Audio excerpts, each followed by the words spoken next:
উলামারা যদি এক হতে পারে, এক প্ল্যাটফর্মে দাঁড়াতে পারে, কোন সুদখোর, কোন ঘুষখোর, কোন লম্পট, কোন মাদক ব্যবসায়ীর পেছনে এদেশের একজন মানুষও হাঁটবে না।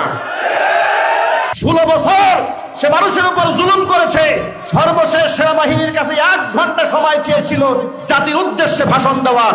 আল্লাহর পক্ষ থেকে কেমন যেন ফয়সালা হয়েছে, যেখানে আলেমরা শেষ বিদায়ের সবাই সুযোগ দেওয়া হয় নাই, তার মতো হাসিনাকে শেষ বিদায়ের কোনো খুতবা দিতে দেওয়া হবে না, ভাষণ দিতে দেওয়া হবে না। তুই জুতার মালা পরে পাওয়া যায় যাবে এখান থেকে।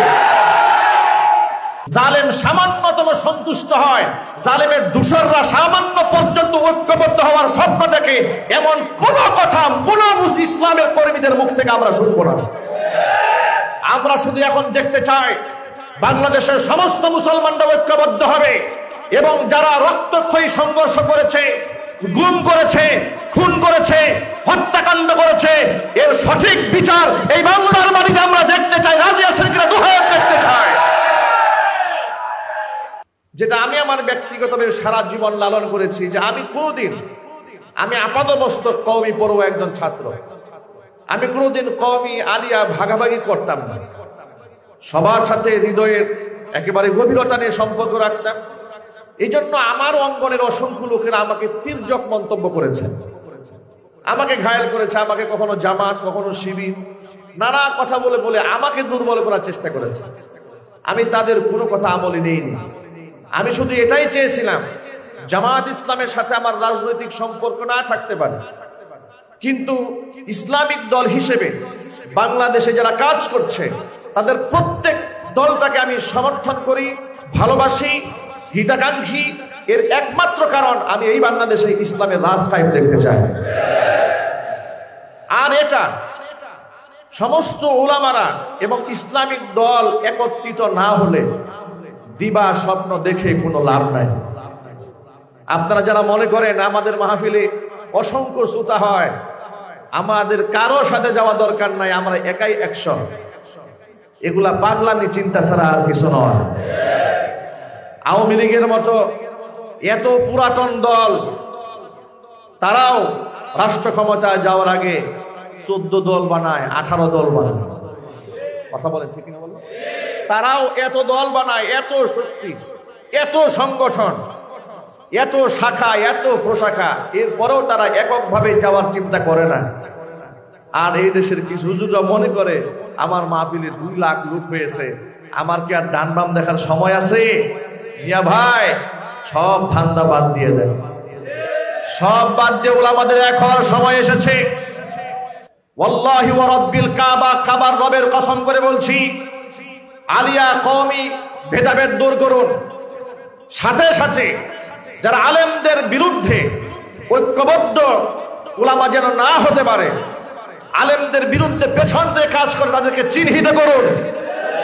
জাতির সামনে এদের মুখোশকে উন্মোচন করে দিন, যাতে উলামাদের মাঝে বিভেদ সৃষ্টি করতে না পারে। ওয়াল্লাহি ওয়া রাব্বিল কাবা, উলামারা যদি এক হতে পারে, এক প্ল্যাটফর্মে দাঁড়াতে পারে, কোন সুদখোর, কোন ঘুষখোর, কোন লম্পট, কোন মাদক ব্যবসায়ীর পেছনে এদেশের একজন মানুষও হাঁটবে না।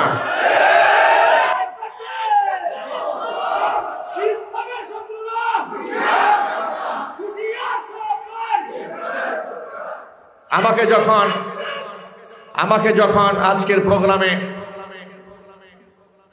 হুসাইন ভাই দাওয়াত করেছে, আমি অত্যন্ত সাদরে গ্রহণ করেছি।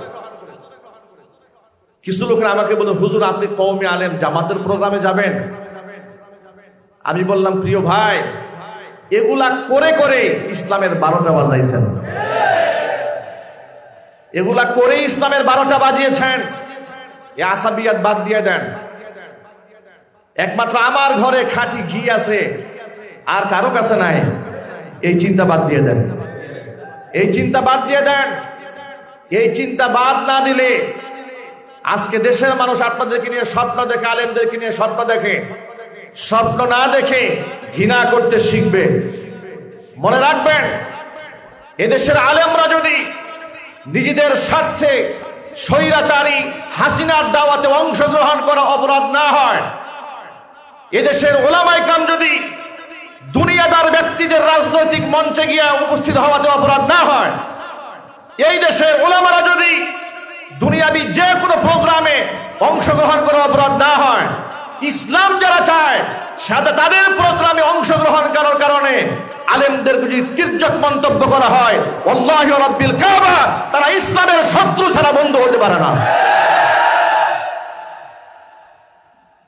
সুতরাং অন্তর থেকে ভেদাভেদ দূর করে ফেলুন, মানুষকে কাছে টানুন, সমালোচনা থাকলে গঠনমূলক মন্তব্য করুন। মন্তব্য আসতে পারে।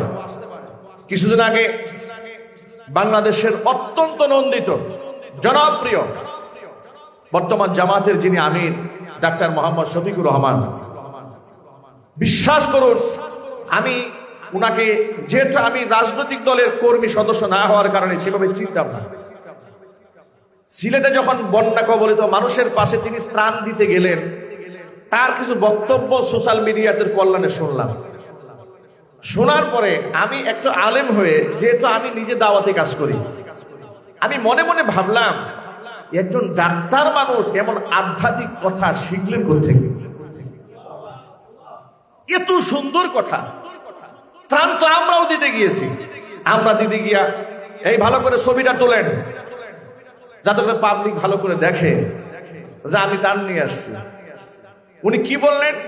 উনি গিয়ে বললেন আমরা আপনাদের ভাই, আমরা আপনার বাড়িতে মেহমান আসছি, তো মেহমান বাড়িতে আসার সময় মেজবানের জন্য কিছু নিয়ে আসে, কিছু উপহার নিয়ে আসছে। আমি এতটুকুন কথা শুনে আমার দিল তার উপর খুশ হয়ে গেছে। মনে মনে ভাবলাম যার হৃদয় এতটুকুন আনা নেই, নাই রিয়া নাই, তারা তারা ইসলামের কাজ হবে। কথা বলেছে কিনা বলেন? দরদ নিয়ে তিনি কথা বলেছেন। কিছুদিন আগে তিনি একটা মন্তব্য করেছেন যে দলীয়ভাবে আমরা সকলকে ক্ষমা করে দিয়েছি, কিন্তু ব্যক্তিগতভাবে কেউ যদি প্রতিশোধ নিতে চায়, মাজলুম হয়ে থাকে, তাদেরকে আমরা সহযোগিতা করব। ব্যক্তিগতভাবে মানুষের ভিন্ন মত থাকতে পারে, সেই ভিন্ন মতের জায়গা থেকে আমি বলেছি ডাক্তার শফিকুর রহমান অত্যন্ত শ্রদ্ধার পাত্র, সম্মানের পাত্র, কিন্তু এ কথা বলার সময় এখন নাই যে আমরা তাদেরকে ক্ষমা করে দিয়েছি। এটা বলা যাবে না, এই মুহূর্তে বলা যাবে না, কারণ বাংলাদেশের 90 থেকে 95% মুসলমানেরা এই জালেম কর্তৃক এমন নির্যাতিত হয়েছে, নিষ্পেষিত হয়েছে। জালেম সামান্যতম সন্তুষ্ট হয়, জালেমের দূষররা সামান্য পর্যন্ত ঐক্যবদ্ধ হওয়ার স্বপ্ন দেখে, এমন কোন কথা কোন ইসলামের কর্মীদের মুখ থেকে আমরা শুনবো না।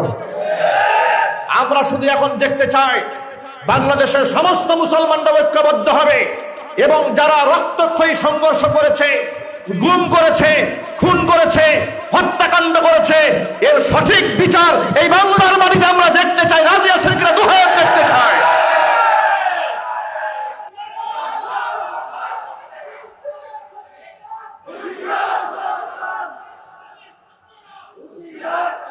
আমি এটা আমার একান্ত ব্যক্তিগত মতামত, এটা কারো জোর করে গায়ে মাখানোর কিছু নাই। যেহেতু আমি মাজলুম, আমার মনে অনেক ক্ষত আছে। আপনাদেরকে আমার সময় খুব কম, দুই একটা উদাহরণ দিলে খুব সহজে বুঝতে পারবেন। জামাত ইসলামের দায়িত্বশীল অনেক ব্যক্তিবর্গ স্টেজে আছেন। 2018 সালে হুসাইন ভাই আমি একসাথে কারাগারে ছিলাম। হুসাইন ভাই রাজনীতি করেন, দল করেন, দলীয়ভাবে মামলা খেয়েছেন। জামাতের কেউ বলতে পারবেন যে আমি কোনো দল করেছি যার কারণে মামলা খেয়েছি? না, পারবে না। তাহলে মামলা দিল কেন? মামলা দিয়েছি এই জন্য আমি মাজলুমদের জন্য দোয়া করেছি।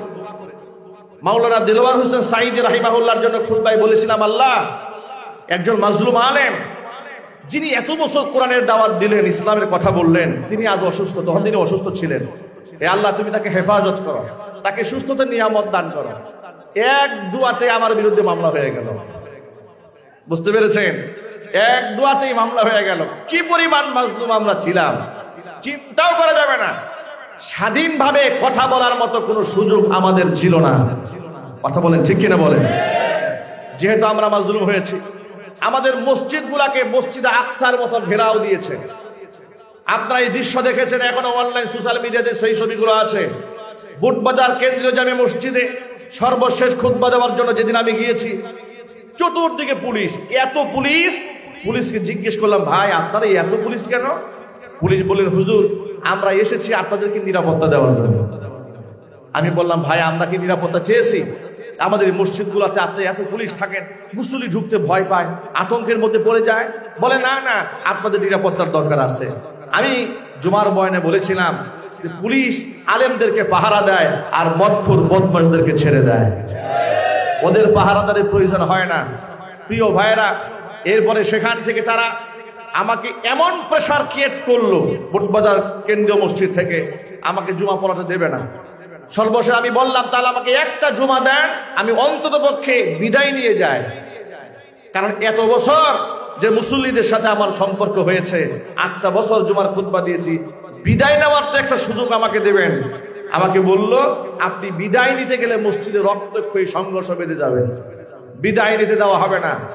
এভাবে শুধু আমাকে নয়, আমি আগেও বলেছি, আজও বলছি, অসংখ্য আলেমদেরকে তার সম্মানের আসন থেকে লাঞ্ছিত করে, অপমানিত করে, চোরের মতো ঘাড় ধাক্কা দিয়ে বের করে দিয়েছে। স্বৈরাচারী প্রায়শ্চিত্ত এমন ভাবে উপভোগ করতে হয়েছে। 16 বছর সে মানুষের উপর জুলুম করেছে। সর্বশেষ সেনাবাহিনীর কাছে 1 ঘন্টা সময় চেয়েছিল জাতির উদ্দেশ্যে ভাষণ দেওয়ার।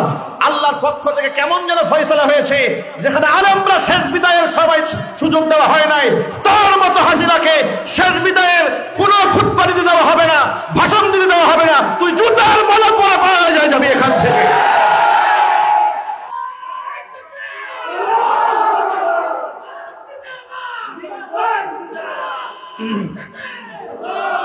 সুতরাং এভাবে স্বৈরাচারীরা পালাবে। মরহুম দেলোয়ার হোসেন সাঈদ রাহিমাহুল্লাহর সেই বক্তব্য বলেই শেষ করছি।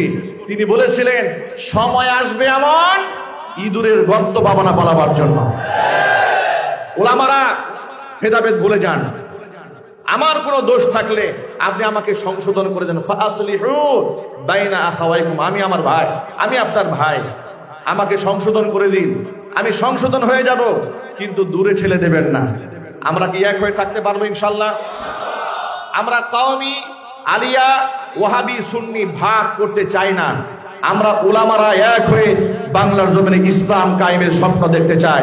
এটাকে বাস্তবায়ন করার জন্য যদি জীবনের ঝুঁকি নিয়ে রাজপথে ঝাঁপিয়ে পড়তে হয়, প্রস্তুত আছেন কারা কারা? তো হাত দেখতে চাই।